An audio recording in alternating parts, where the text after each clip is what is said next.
আসসালামু আলাইকুম। আজকে আইসিটির 4th লেসন নিয়ে আপনাদের সামনে হাজির হলাম। আজকের পর্বে আমরা যে জিনিসটা দেখব সেটা হলো একটা দশমিক সংখ্যা থেকে বাইনারি সংখ্যা, অক্টাল সংখ্যা বা হেক্সাডেসিমাল সংখ্যায় কিভাবে রূপান্তর করা যায়। গত ভিডিওতে আমরা যেটা শিখেছি সেটা হলো এনি নাম্বার টু ডেসিমাল, অর্থাৎ যে কোনো সংখ্যাটাকে আমরা দশমিকে রূপান্তরিত করেছিলাম। আর আজকে ঠিক উল্টা, আজকে আমরা দশমিক সংখ্যাকে বাইনারি, অক্টাল বা হেক্সাডেসিমাল সংখ্যায় রূপান্তর করব। ঠিক আছে? তো দেখো, আমি প্রথমে কিছু উদাহরণ লিখে রেখেছি, এটা হলো আমার পড়ানোর সুবিধার জন্য। তো প্রথমে যে জিনিসটা আমরা করব সেটা হলো ডেসিমাল টু বাইনারি। আমরা এনি নাম্বার টু ডেসিমাল থেকে কি করছিলাম মনে আছে? যে সংখ্যা থেকে দশমিকে রূপান্তর করছিলাম সেই সংখ্যার প্রতিটা ডিজিটকে তার বেস দ্বারা গুণ করেছিলাম, তাই না? আর ডেসিমাল টু বাইনারি বা ডেসিমাল টু এনি নাম্বারে যেটা করতে হবে সেটা হলো ডেসিমাল সংখ্যাটাকে যেহেতু যে সংখ্যার বেজে পরিণত করব সেই সংখ্যার বেজ দ্বারা ভাগ করতে হবে। বোঝা গেল? Any number two decimal base দ্বারা গুণ করেছি, আর ডেসিমাল টু এনি নাম্বারে আমাদের কি করতে হবে? বেজ দ্বারা ভাগ করতে হবে। তাহলে দেখো, আমি একটা সংখ্যা লিখছি 15, সেটাকে দুই ভিত্তিক সংখ্যায় রূপান্তর করতে হবে। ঠিক আছে? তো যেটা আমি করেছি সেটা হলো প্রথমে ভাগ দিয়েছি, 15কে কয় দিয়ে ভাগ দিলাম? 2 দিয়ে। তাহলে দেখো আমি কি করেছি, এখানে 2 দিয়ে ভাগ দিলে 15কে যদি 2 দিয়ে ভাগ দাও তাহলে হয় 7 দুগুণে 14, আর একটা কি থাকে? হাতে থাকে 1, সেটাকে একটা দাগ দিয়ে, এটা কিন্তু মাইনাস না, কিন্তু এটা জাস্ট একটা দাগ দিলাম। এই দাগটা না দিলেও কোনো সমস্যা নাই, একটা স্পেস দিয়ে আমি কি লিখলাম, যেটা হাতে আছে বা ক্যারি আছে সেটাকে আমি এই ডান ডান পাশে লিখলাম। ঠিক আছে? তাহলে 15কে 2 দ্বারা ভাগ করলে 7 দুগুণে 14, এই যে 7 লিখলাম পূর্ণ সংখ্যা, আর যেহেতু 1 থাকে ক্যারি, তাই একটা দাগ দিয়ে ক্যারিটা লিখলাম। এখন আমার কাজ হবে এটাকে আরো ছোট পরিণত করা, অর্থাৎ এই যে 7 সংখ্যাটা, এটাকে বাইনারির সর্বশেষ সংখ্যা কোনটা বলতো? বাইনারি সংখ্যা আমাদের কি 0 এবং 1, অর্থাৎ বাইনারি সর্বশেষ সংখ্যা 0-তে পরিণত করতে হবে। এই সংখ্যাটাকে ভাগ করে করে 0-তে পরিণত করতে হবে। তাহলে কি করলাম, 7কে আবার ভাগ দিলাম 2 দিয়ে, তাহলে 3 দুগুণে 6 হয়, হাতে থাকে আমার কত? 1, সেই ক্যারিটা 1 লিখে দিলাম। ওকে, আবার 2 দিয়ে ভাগ দিলাম, তাহলে 3কে 2 দিয়ে ভাগ দিলে 2 1-এ 2, হাতে থাকে 1। তাহলে দেখো আমি বলছি যে এই যে এই পাশের যে সংখ্যাটা, ডান পাশের যে সংখ্যাটা থাকবে, এটাকে আমাকে 0 বানাইতে হবে। তো 0 বানাইতে গেলে আবার 2 দিয়ে ভাগ দিতে হবে। 2 দিয়ে 1 রে কি ভাগ দেওয়া যায়? যায় না। যেহেতু ভাগ দেওয়া যায় না, তাই আমি কি করলাম? 0 লিখলাম। আর এই যে একটা আছে আমার, এই যে আমাদের একটা, এই একটাকে ক্যারি হিসেবে এখানে বসাই দিতে হবে। বোঝা গেল? তাহলে কি করলাম, সবগুলোকে 2 দিয়ে ভাগ করলাম, ভাগ করতে করতে শেষে আসলো 1। এই 1কেও 2 দিয়ে ভাগ করতে হবে, কারণ আমাদের বাইনারি সর্বশেষ সংখ্যা 0। 2 দিয়ে ভাগ করলে 2 দিয়ে ভাগ করা যায় না এককে, তাই কি করলাম, এখানে একটা 0 বসাইলাম, আর এই একটাকে এই যে ক্যারি হিসেবে বসাই দিলাম। এবং এই যে এই পাশে আমাদের ডান পাশে যে এক সংখ্যাগুলো আসছে, এই সংখ্যাগুলোই হলো আমাদের বাইনারি সংখ্যা। ঠিক আছে? তাহলে আমাদের যেটা করতে হবে, এই যে একদম নিচ থেকে, দেখো আমি একটা তীর দিয়ে বুঝাই দিছি, একদম নিচ থেকে একদম উপর পর্যন্ত, একদম উপর পর্যন্ত কি করতে হবে? সংখ্যাগুলোকে লিখতে হবে। তাহলে নিচ থেকে প্রথম সংখ্যা 1, এখানে 1, এখানে 1, এখানে 1, যেহেতু সবগুলো উপর নিচে সমান হবে, বাট সবসময় হিসাব করবা কি নিচ থেকে উপরের দিকে। এর কারণ হলো অনেক সময় 0 আসতে পারে এখানে, তাই না? সো সংখ্যা কিন্তু তারতম্য হয়ে যাবে। এই জন্য সবসময় কি করতে হবে, দশমিক থেকে বাইনারি করতে গেলে এই যে যে যে ক্যারি সংখ্যাগুলো থাকবে সেগুলোকে নিচে থেকে উপর দিকে হিসাব করতে হবে। বোঝা গেল? ঠিক একইভাবে দেখো আরো একটা অঙ্ক আমি করেছি, সেটা হলো আমাদের 75, এই সংখ্যাটাকে 2 ভিত্তিক সংখ্যায় পরিণত করতে হবে, তাই না? তাহলে 75কে 2 দিয়ে ভাগ করো, 37 গুণ কত হয়? 74 হয়। থাকে কত? 1 ক্যারি থাকে, তাই 1 লিখলাম। একে আবার 2 দিয়ে ভাগ করতে হবে, 18 দুগুণ 36, ক্যারি থেকে 1, ভালো কথা। আবারও 2 দিয়ে ভাগ করলাম, 9 দুগুণ 18। দেখো এখানে কিন্তু কোনো ক্যারি থাকে না, তাই এখানে কি লিখলাম? 0 লিখলাম। ওকে, এবার আবার 2কে 9 দিয়ে ভাগ করো, 4 দুগুণ 8, ক্যারি থেকে 1। 2কে 4 দ্বারা ভাগ করো, 2 দুগুণে 4, কোনো ক্যারি থাকে না, তাই না? কোনো হাতে কিছু থাকে না। এবং একই সাথে 2কে 2 দ্বারা ভাগ করলে 1, ক্যারি থাকে না। এবং আমি কি বলছিলাম, এটাকে শূন্য বানাতে হবে। এটাকে শূন্য বানাতে গেলে আবার 2 দিয়ে ভাগ করলাম, 2 দিয়ে 1 ভাগ করা যাবে না, তাই লিখলাম 0, এবং এই 1টাকে এই ক্যারি হিসেবে বসাই দিলাম। তাহলে এটাকে নিচ থেকে উপরে যদি তুমি হিসাব করো তাহলে আমাদের কি আসে, তাহলে আমাদের আসে 1001011 এইটা, তাই না?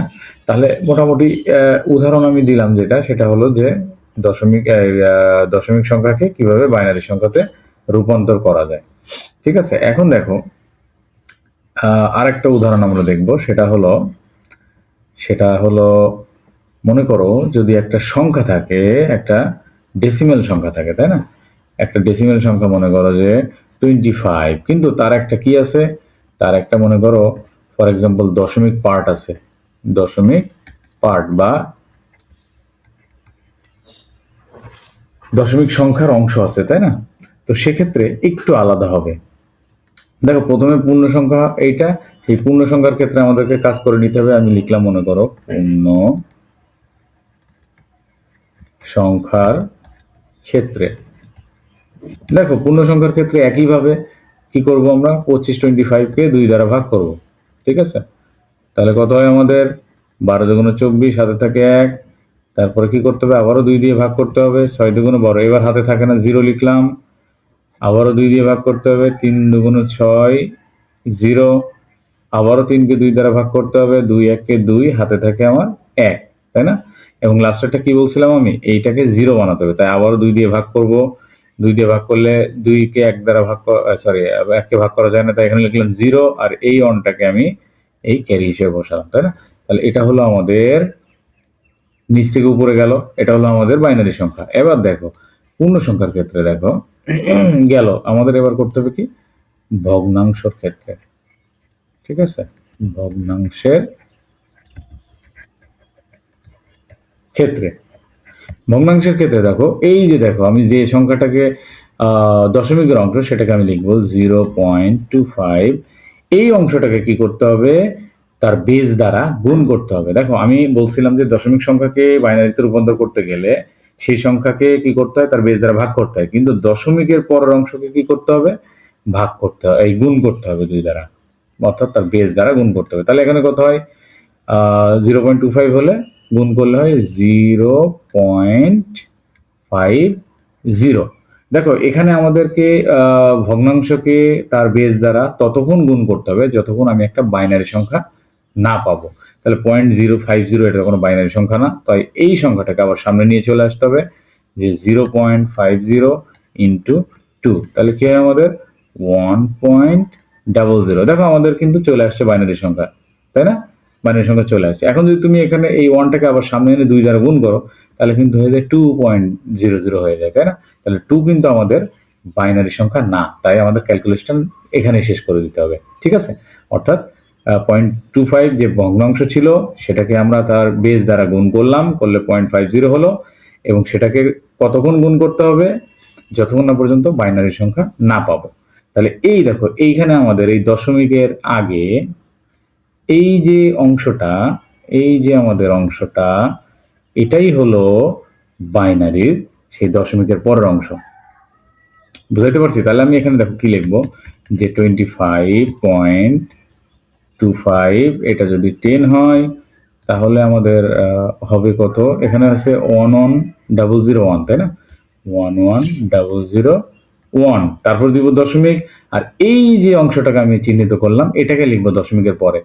এখানে কি করছিলাম, পূর্ণ সংখ্যার ক্ষেত্রে নিচ থেকে উপরে, বাট দশমিকের ক্ষেত্রে উপর থেকে নিচে আসবো, তাহলে কি হবে 01। তাহলে এটা হলো আমাদের ক্যালকুলেশন। ঠিক আছে, তো বাইনারির উদাহরণ আমরা দেখব না, এবার চলে যাব আমরা পরের অংশ, অর্থাৎ ডেসিমাল থেকে কিভাবে অক্টাল সংখ্যায় রূপান্তর করা যায়। ঠিক আছে, এগুলো সবই মোটামুটি সহজ, কারণ নিয়ম একই। ঠিক আছে, তাহলে আমরা এখন পরের অংশ চলে যাব, সেটা হলো কি আমাদের ডেসিমাল থেকে কিভাবে অক্টাল সংখ্যায় রূপান্তর করা যায়। ঠিক আছে, তাহলে একটা উদাহরণ দেখবো আমরা এখন। এটা হলো আমাদের অক্টালে পরিণত করতে হবে। অক্টাল কি, একটা 8 ভিত্তিক সংখ্যায় আমাদের রূপান্তর করতে হবে ডেসিমেল থেকে। ঠিক আছে, তাহলে চলে আসি ডেসিমেলের, তাহলে ডেসিমেল চলে আসি আমরা। ডেসিমেলটা কি করতে হবে, আমাদের মনে করো একটা সংখ্যা, সেটা হলো 75, এটা হলো একটা দশমিক সংখ্যা, তাকে আমাদের বানাতে হবে 8 ভিত্তিক সংখ্যায়। তাহলে কি করতে হবে, এখানে 8 দিয়ে ভাগ করতে হবে। তাহলে 75 কে 8 দিয়ে ভাগ করো, 8 নং 72, হাতে থাকে কত 3। আচ্ছা, তাহলে এখানে কতক্ষণ ভাগ করতে হবে, যতক্ষণ না পর্যন্ত সংখ্যাটা 0 চলে আসবে, তাই না? তাহলে এখানে কত হচ্ছে আমাদের, এখানে হচ্ছে আমাদের 8 একে 8, হাতে থাকে কত 1। তাহলে এখানে আবারও একে কি করতে হবে, 8 দিয়ে ভাগ করতে হবে। তাহলে এখানে কত হবে 0 এবং এই 1টা চলে যাবে সামনে। তাহলে এইটা হলো আমাদের 75 এর অক্টাল সংখ্যা। 75 যদি 10 কে অক্টালে করো তাহলে কি হবে 113, এটা হবে আমাদের অক্টাল। এখন তুমি জিজ্ঞেস করতে পারো যে এখানেও 0 কেন বানাইলাম, তাই না?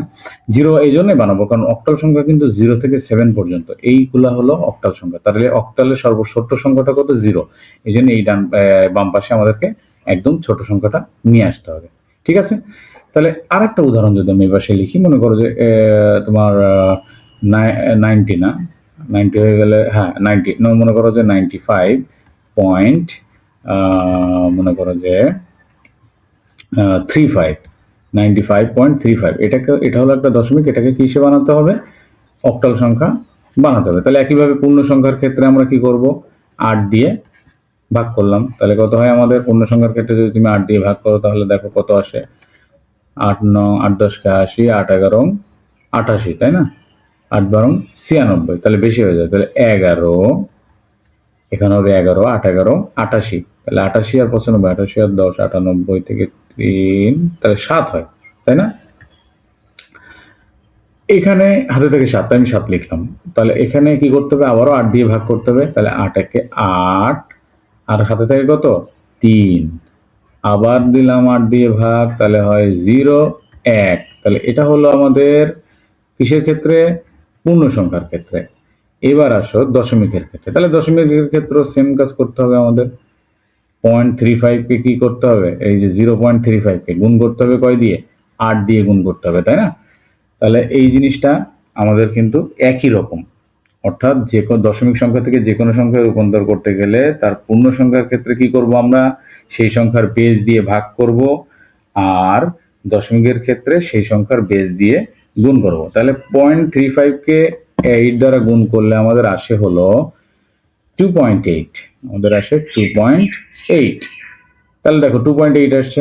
তাহলে 2.8 কে যদি তুমি আবার 8 দিয়ে ভাগ করো, 8 দিয়ে গুণ করো, তাহলে 2.8 কে 8 দিয়ে গুণ করলে চলে আসে 17 পয়েন্ট সামথিং, মনে করে চলে আসে, যেটা কিনা আমাদের অক্টাল সংখ্যা না। এই জন্য শুধুমাত্র এই পর্যন্তই ক্যালকুলেশনটা আমাদের করতে হবে। তাহলে এই সংখ্যাটার যদি আমি লিখি, অতএব 95.35, এই দশমিক সংখ্যাটাকে অক্টাল সংখ্যায় রূপান্তর করলে হয় 137.2, এটা হলো আমাদের অক্টাল সংখ্যা। ঠিক আছে, তাহলে ফাইনালি যেটা আমরা শিখবো সেটা হলো ডেসিমাল থেকে হেক্সাডেসিমেলে রূপান্তর করা। ঠিক আছে, ঠিক একইভাবে যেহেতু হেক্সাডেসিমেলের বেজ হলো কত, হেক্সাডেসিমেলের বেজ হলো আমাদের 16, তাই আমাদেরকে কি করতে হবে, এখন 16 দ্বারা ভাগ করতে হবে। ঠিক আছে, বা দশমিক সংখ্যা যে সংখ্যাটা থাকবে সেটাকে আমাদেরকে 16 দ্বারা ভাগ করতে হবে। ঠিক আছে, তাহলে আমি লিখলাম যে ডেসিমেল টু হেক্সা। তাহলে একটা সংখ্যা মনে করো ডেসিমেল 954, এটা আছে দশমিক সংখ্যা, এটাকে আমাদের কি বানাতে হবে, হেক্সাডেসিমেল সংখ্যায় রূপান্তর করতে হবে। ঠিক আছে, তাহলে এই উদাহরণটা দেখে আমাদের ভিডিওটা শেষ করব। হ্যাঁ, তো প্রথমে যেটা করতে হবে সেটা হলো আমাদেরকে 954কে 16 দ্বারা ভাগ করতে হবে। ঠিক আছে, তাহলে ভাগ করে আসি আমি, 16 ভাগ 954, 5 ষোলং 80, 6 ষোলং 96 হয়ে যায়। তাহলে আমাদের কি করতে হবে, 5 ষোলং 80। ঠিক আছে, এখানে হয় 5, এখানে 8 আর 1 9, 15। ঠিক আছে, তাহলে এখানে চলে আসবে কি 4 চলে আসবে, কারণ 15 দিয়ে ভাগ করা যায় না, তাই না? তাহলে এটাকে আবার ভাগ করতে হবে, 154কে 16 দ্বারা ভাগ করো, 154 ভাগ যদি আমি 16 দেই তাহলে আসে 9.65। ঠিক আছে, তাহলে 9.65 হয়ে যায়, আমাদের সেইভাবে লিখতে হবে। তাহলে 16 গুণ 9 দিলে কত হয়, 16 গুণ 9 144, তাহলে এখানে আসবে আমাদের কত বলো তো, 9। তাহলে এখানে আসবে 16কে 9 দিয়ে গুণ করলে 144, আর হাতে থাকে এখানে কত 10। তার মানে দেখো 16কে প্রথমে আমরা যখন 954কে ভাগ দিব তখন আমাদের ভাগফল হবে 59, 59 এবং ক্যারি থাকবে 10। এবার কি করতে হবে, আবারও একে 16 দিয়ে ভাগ করতে হবে। এবার আমরা মুখোমুখি করে ফেলতে পারবো। তাহলে দেখো 3 × 48, হাতে থাকে কত 11। আবারও একে 3 দিয়ে এই 16 দিয়ে ভাগ করতে হবে। 16কে 3 দিয়ে ভাগ করা যায় না, তাহলে 0 হবে, আর এখানে হবে আমাদের 3। তাহলে এটা যদি আমি হিসাব করি তাহলে আমাদের কি আসবে দেখো তো, আমাদের সংখ্যাটা কি হবে, আমাদের সংখ্যাটা হবে অতএব 954 এই সংখ্যাটাকে করলে হবে 3।